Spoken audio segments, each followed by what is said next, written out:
Hello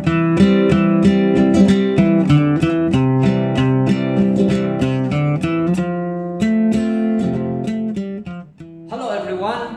Welcome to the orientation on Macro Flexible Blended Learning and Macro Learning Management System.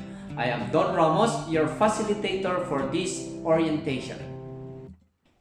Because of the pandemic caused by COVID-19, face-to-face learning will not yet be allowed. At macro colleges, our options are 1. Online distance learning or ODL. Or, in case face-to-face learning will be allowed, it will be blended learning between face-to-face and online distance learning.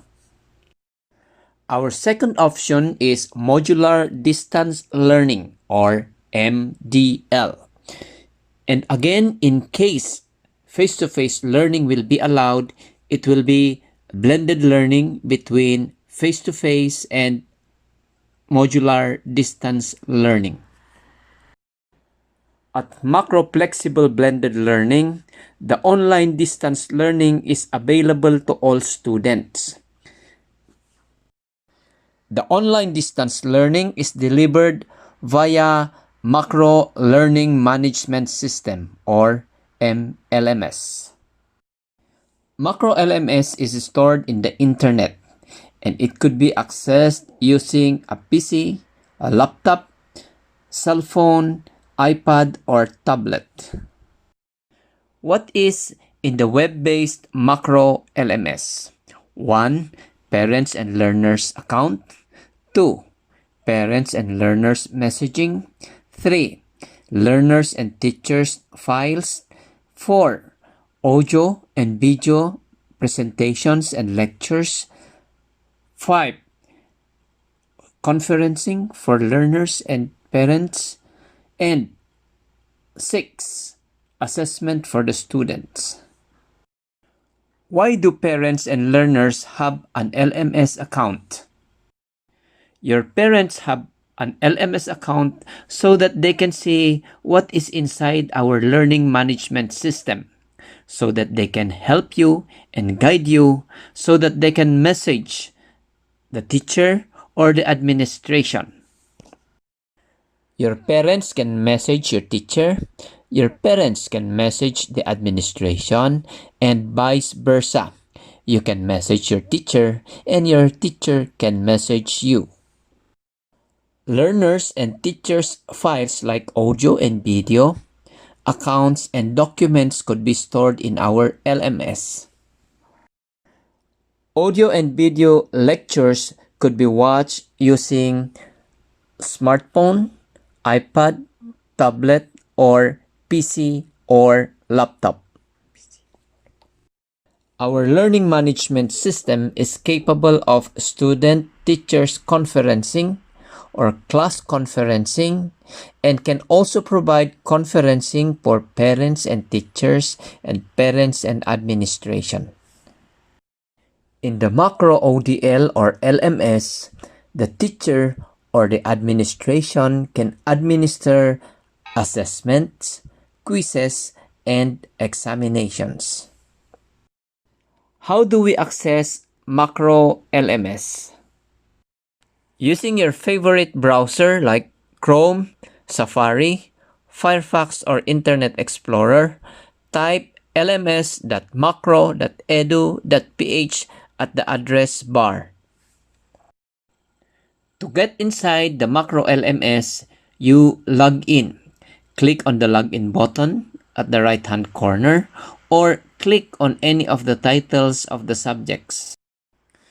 Type the username and password that the registrar have provided you. Click Log In. You might be required to change the password. Use a password that you will never forget.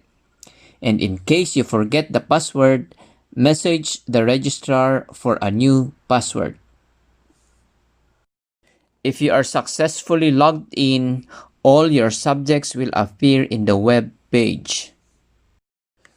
To open a subject, click on the title button below the subject icon.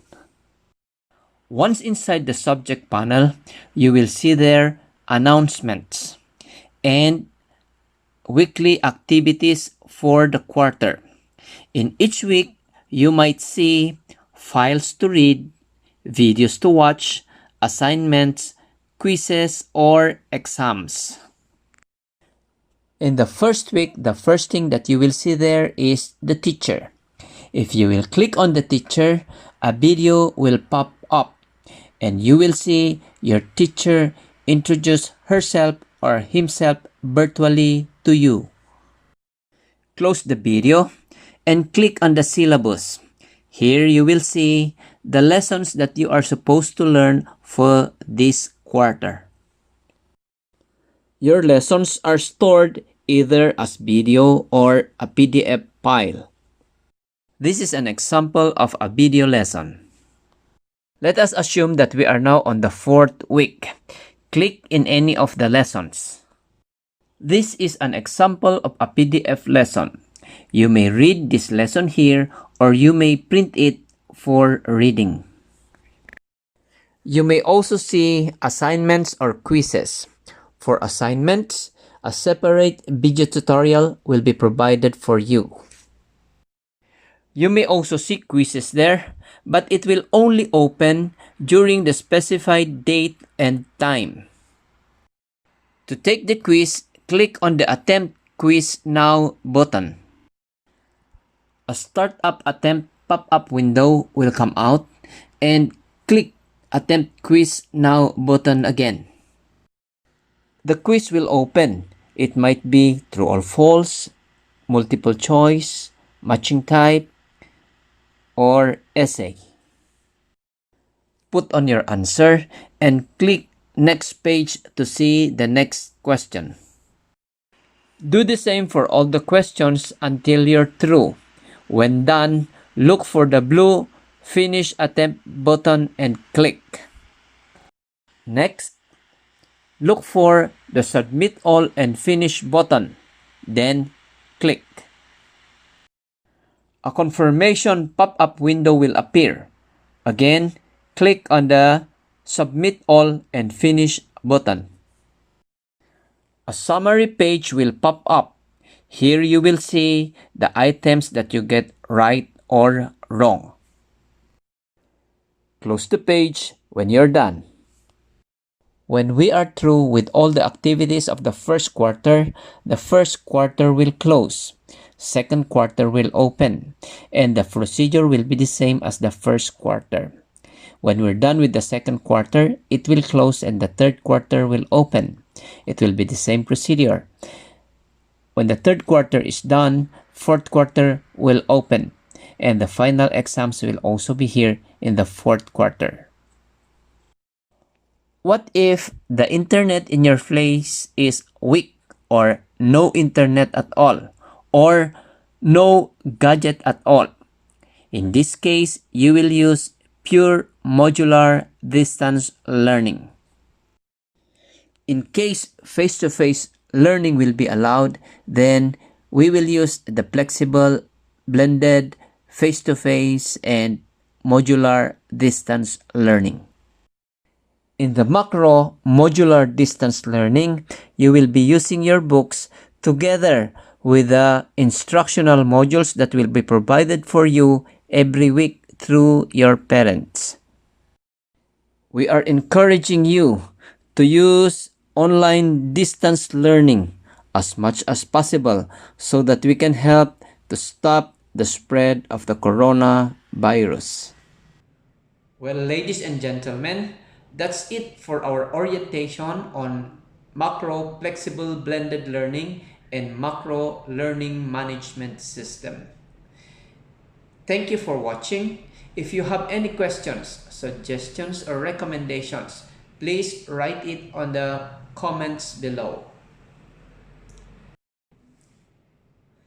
Please subscribe for upcoming announcements, orientations, news, and more videos. Once again, thank you, have a good day, and God bless.